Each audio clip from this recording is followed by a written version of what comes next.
Introduction. Friends, as we all know that we need energy for performing various daily activities.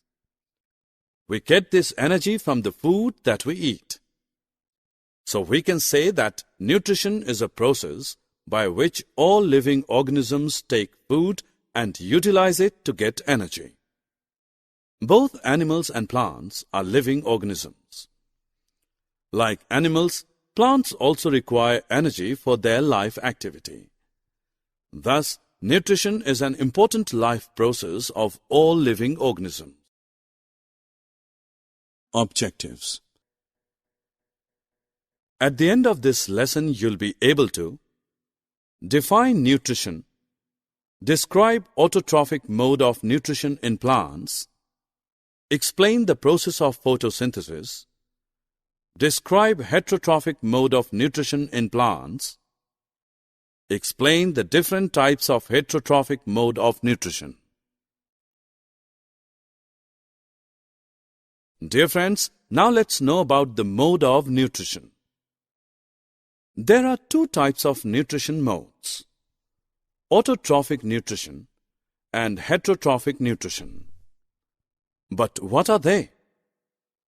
The mode of nutrition in which organisms make food themselves from simple substances is called autotrophic nutrition, and these organisms called autotrophs. Green plants are the examples of autotrophs.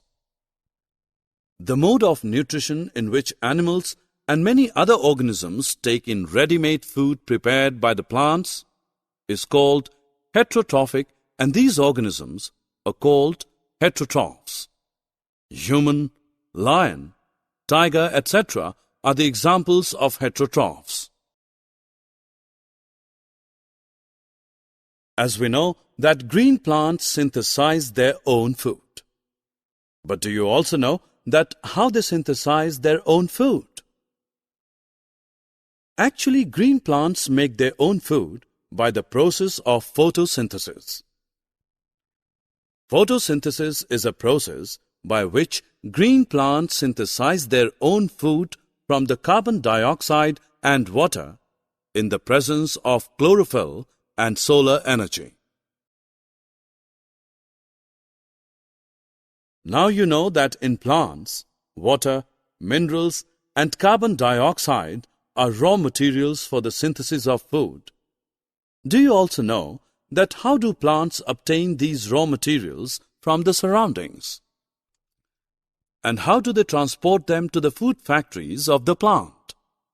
Water and dissolved minerals are absorbed directly from the soil through roots and sent to the leaves by the means of many small vessels present in the stem. These vessels run throughout the root, the stem, the branches, and the leaves. They form a continuous path or passage for water and minerals to reach the leaf. Likewise, carbon dioxide from air is taken in through the tiny or small pores present on both surfaces of the leaves. Such pores are called stomata. These pores are surrounded by guard cells. After reaching to the leaf, carbon dioxide and water react in the presence of sunlight to form carbohydrate. The carbohydrate ultimately converted into the starch, which gets stored in the different parts of the plants.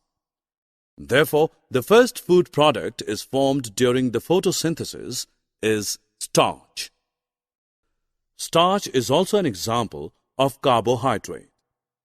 In this process, oxygen is also released. Therefore, the process of photosynthesis can be represented as carbon dioxide plus water in the presence of chlorophyll and sunlight gives carbohydrate plus oxygen. In the presence of sunlight, carbon dioxide and water gives carbohydrate and oxygen releases in this process.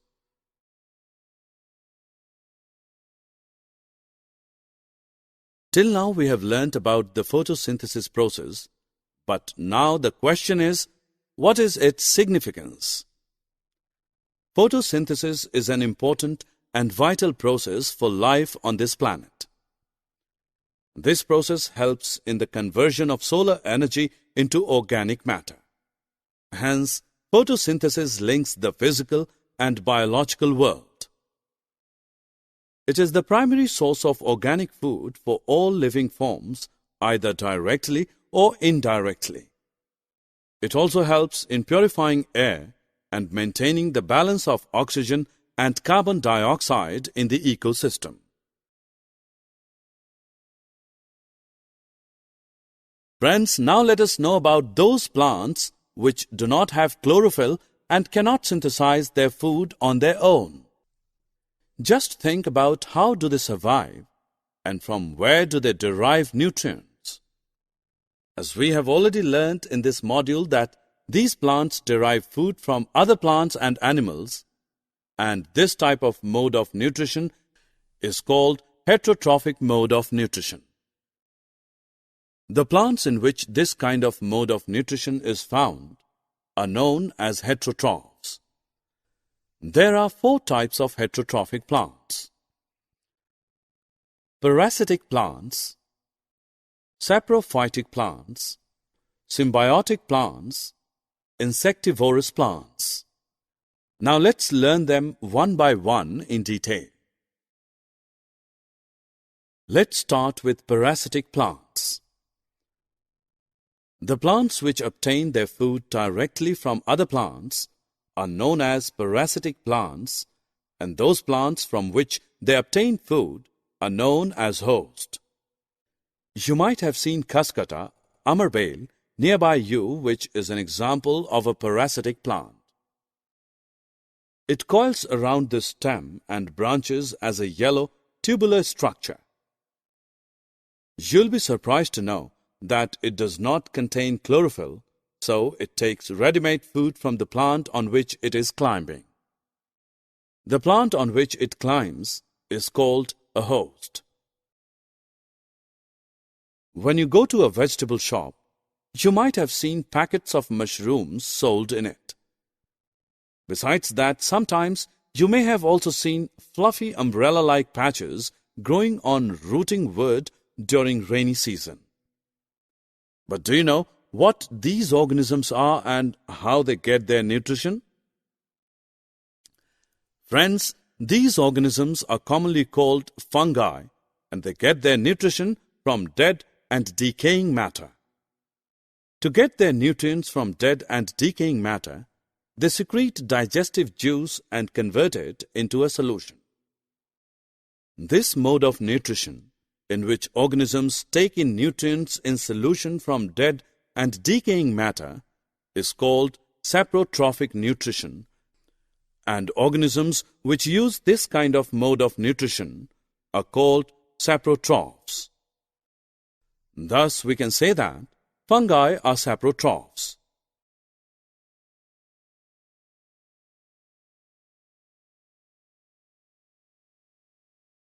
Friends, have you ever listened about symbiotic relationship? And what is the meaning of this term exactly? The relationship between 2 dissimilar organisms in which both are living together and share shelter and nutrients to each other is called symbiotic relationship.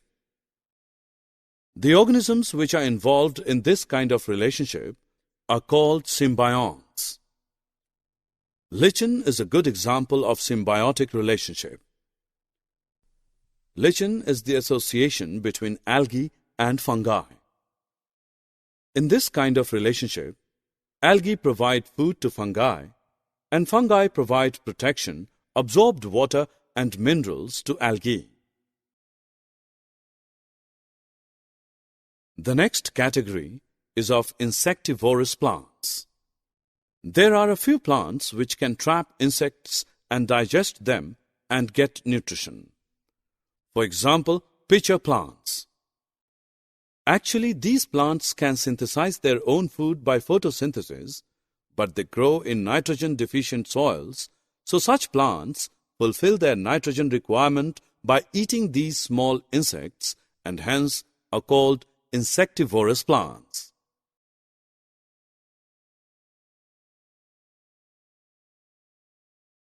Friends, like us, plants also require a lot of nitrogen to make proteins. So they absorb nitrogen continuously from the soil, due to which the amount of nitrogen becomes deficient. As you all know, that there is 78% of nitrogen present in our atmosphere, but plants cannot use it in the manner directly as they can use carbon dioxide. They require nitrogen in soluble form. The bacterium called Rhizobium can take atmospheric nitrogen and convert it into a soluble form. These bacteria live in the roots of gram, peas, mung beans, and other legumes and provide them with nitrogen. In return, the plants provide food and shelter to the bacteria. Thus, we can say that Rhizobium shows a symbiotic relationship. Summary.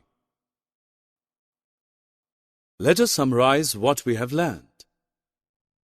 The process by which all living organisms take food and utilize it to get energy is called nutrition.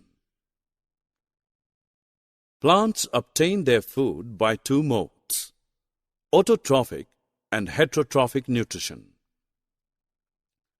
In autotrophic mode of nutrition, plants synthesize their own food by the photosynthesis process and are called autotrophs. Photosynthesis is a process by which green plants synthesize their own food from carbon dioxide and water in the presence of chlorophyll and sunlight.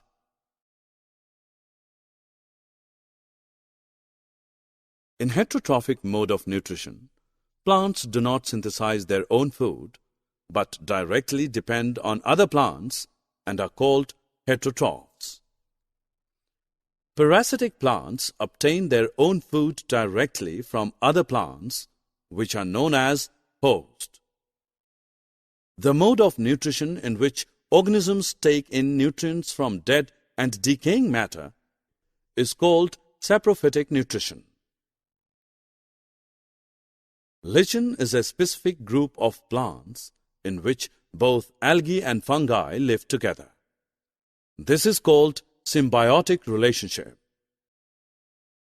Insectivorous plants can synthesize their own food, but they fulfill their nitrogen requirement by trapping or eating the small insects. For example, Nepenthes, pitcher plant, Drosera, etc.